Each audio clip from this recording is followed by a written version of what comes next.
What is up, everybody? Welcome to Perspective Gaming. I'm your host, Flame078, logging in from the real world to give you perspective.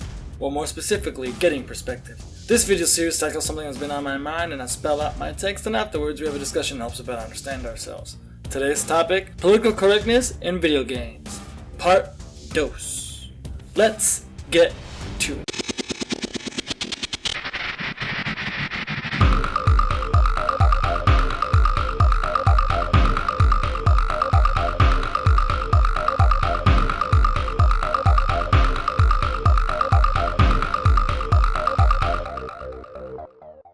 Alright, let's see now. Last week I touched upon Dr. Disrespect and my thoughts on his whole situation with racism. So if you haven't seen that video, I highly recommend checking it out because some of the basis of my arguments are in that video, so check it out. But of course, I will try to keep my information and opinion as uniform as possible in this video. As a society here in the States, things have gotten pretty crazy. More and more I see people unable to debate or even communicate the minute someone appears to be on the other side. I don't know when exactly it has started, but it's not something that just happened overnight. I am also not naive to think that this just recently happened because of the recent elections. I'm pretty sure this has been growing and getting worse since before that. More and more people seem to be arguing with their feelings than with actual facts and research. And that in itself boggles my mind, and it really angers me. And it goes against my public school teaching, and I'm pretty sure it goes against everything you were taught in school as well. Things have been getting bad out there that now they're getting bad here in our gaming communities. For as long as I can remember, I have been able to get along pretty much with everyone, at least on the virtual plane when I played video games, even if I never agreed with them in real life. Because usually what that mattered when you're gaming is the gaming community and the game itself and the actions you take for the game.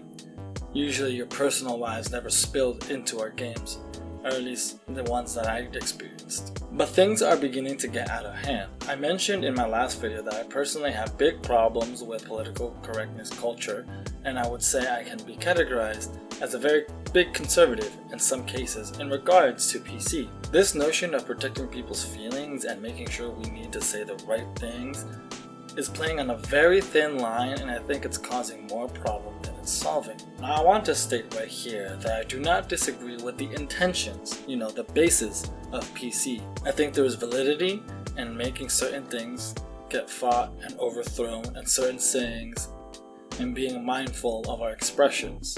But I do not think that this little movement can be applied universally in every aspect of society. Art and expression and things of that nature cannot be subjected to the bullshit that is PC, in my opinion. If there is art expressing views of the mainstream, there has to be room for the counterpoint to be expressed without being persecuted. But there's a more important reason that I would stop doing comedy right now. And this reason is the real reason that's been percolating, and it really is the crowd, not you. I'm talking about the crowd on the big stage. It's too hard to entertain a country whose ears are so brittle. Motherfuckers are so sensitive, the whole country is turned into bitch-ass niggas.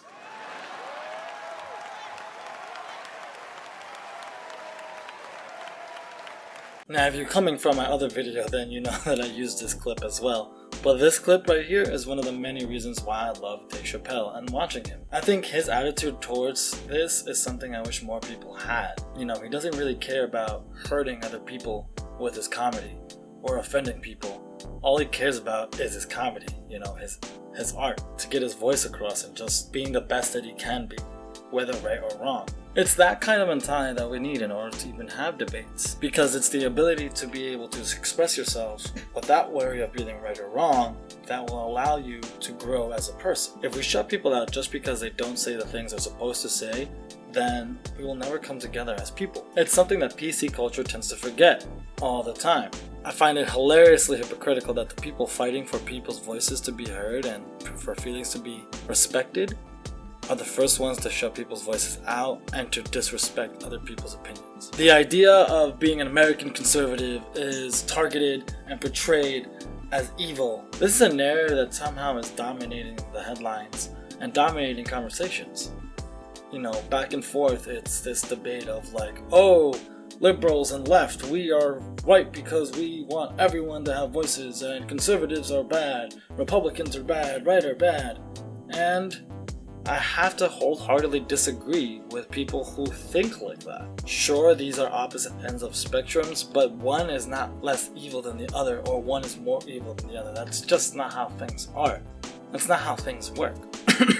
My bad, but that was a bit of a tangent. But let's shift that focus on to gaming again. I brought up Dave Chappelle and his comedy in general because that is art. I view it as art, freedom of expression, right? And gaming is also an art. It's a way people can bring out their ideas to life, to tackle crazy issues, to create vivid experiences, or to create experiences that allows escape. You know, not everything is a mind-boggling philosophical question of our ideals. Some things are as simple as, you know, trying to escape reality, just doing simple tasks to just live, you know? But things like that and those experiences cannot happen if we allow this idea of worrying about offending people or being politically correct seep into the gaming industry, into the games that are being built. For example, let's take the recent outcry that quote-unquote the left party had when a video game trailer for Detroit Become Human came out. For those of you who may not be following, this game is being created by the makers of Heavy Rain, and that series is all about making choices, and the choices that you make impact the game and the story you're playing out. So the story in here is that we have androids in our society that, you know, do our tasks. Some of them are maids, some of them are butlers, some of them are cops. Overall, they're sentient robots that are mingled into society. And the idea is that you're controlling some of these androids that are becoming sentient and are realizing that they kind of want more than life than just being slaves, right? The idea is to put their roads to, quote-unquote, become human. One of the recent trailers showcased by one of these game characters is involving a maid robot witnessing the abusive father and his daughter. That trailer goes on and showcases various outcomes that could happen, leading to the maid's death, or the daughter's death, or her rescue. In the end, the game is telling us what will you choose, what were the choices you do to further the game, right? It's all about your choice. Now, people went nuts, and by people, I mean social justice warriors and people who lean a little too far left that kind of took that trailer out of context and just blew it out of proportion and started attacking this game for portraying child violence and child abuse and really going on to saying to try to boycott the game, try to get the game in trouble. Myself and other YouTubers got really annoyed with this reaction when it happened. One of my favorite YouTubers, Boogie2988, made a response to this that I think you'll all need to check out. His perspective, coming from someone who did suffer from child abuse, is appalled that this game is being attacked in such a way. And I personally agree. Like, for real, they were saying, "You're playing the video game and making you torture kids." First of all, no. Did you watch, like, the video? The person you are playing is the maid, the robot. So, no, you're not. You're not the father abusing the child. Oh no, we can't let kids be exposed. We have kids watching murder and death in our movies and TV all the time, and even in the cartoons.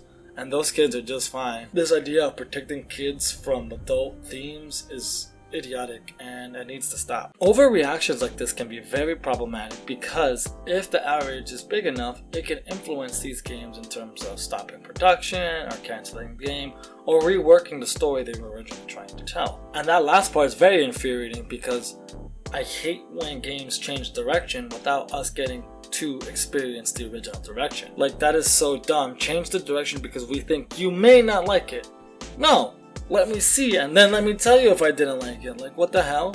You can't change something without it being exposed to first. Another issue that it creates is that sometimes when this movement and its ideals are implemented in a shitty manner, it leads to really poor execution. For example, the idea of let's be inclusive and diverse.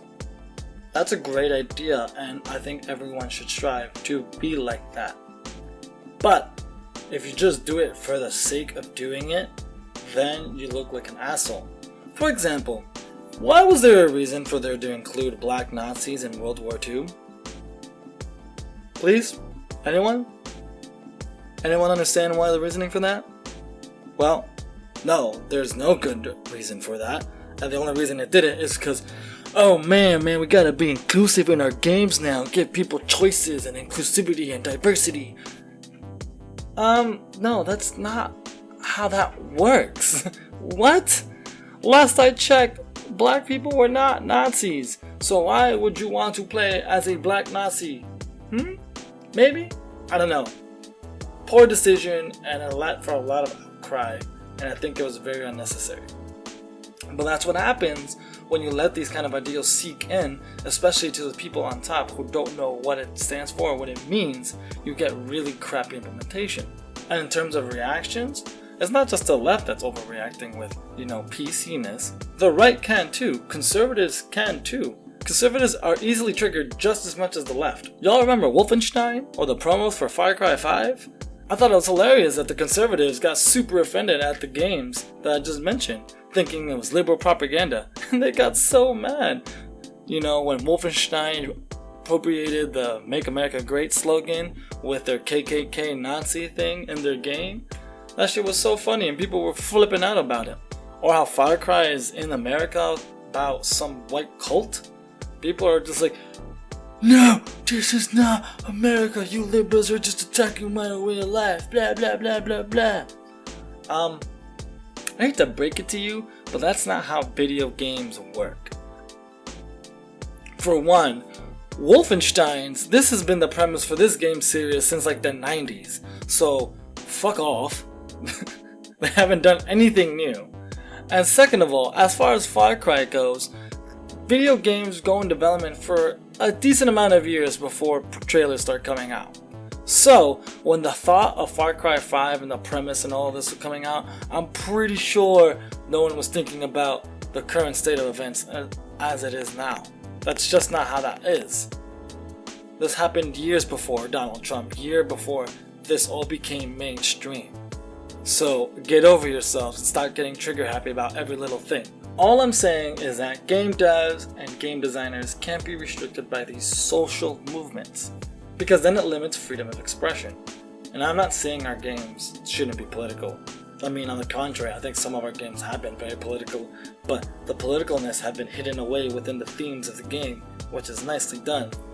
And speaking of which, there is a great video by Batman BDobbinsFTW that really hammers this idea down and why it's so important for our games to actually be political, and to not be afraid to have political discourse. So check that out, and I'll leave a link down below. My argument is that games cannot follow this sick trend of someone having to apologize or worry about apologizing for something the game may or may not do. That's just not how it should work. They should be create their art, create their expression, and then people critique it and respond to it after it is complete, after it is finished, after it is done, after people get to digest it and debate it. Art should create reactions, and then from those reactions we should formulate circles of debate, and only from the conclusions of those debates can we actually move forward together and actually really get perspective and understanding of what's going on. Because if not, then we're just going to end up in this cynical cycle of, oh my god, you're offensive, oh my god, you're racist, oh my god this, oh my god that, you're right, you're left, and we're never gonna get anywhere. Woohoo! Would you look at that? That was the end of this video. I am glad you tuned in for this installment of Getting Perspective. What do you think about political correctness? Who do you think is right and who do you think is wrong? What about the idea of being political in gaming? Tell me this and any other thoughts that this video may have provoked in the comment section down below. If you like this video, please hit that like button. I am moving to a weekly set release schedule, so come back each Tuesday and Thursday, 5 p.m. Eastern, to watch another video. If you like these videos I put here, please hit that subscribe button and I would be happy to hear your suggestions on anything to talk about. If you do have suggestions, follow me on Twitter. My handle will be in the description box down below, and make sure to use the hashtags Getting Perspective and PerspectiveGaming. This is Perspective Gaming. I'm your host, Flame078, logging off for now, and until next time, adios!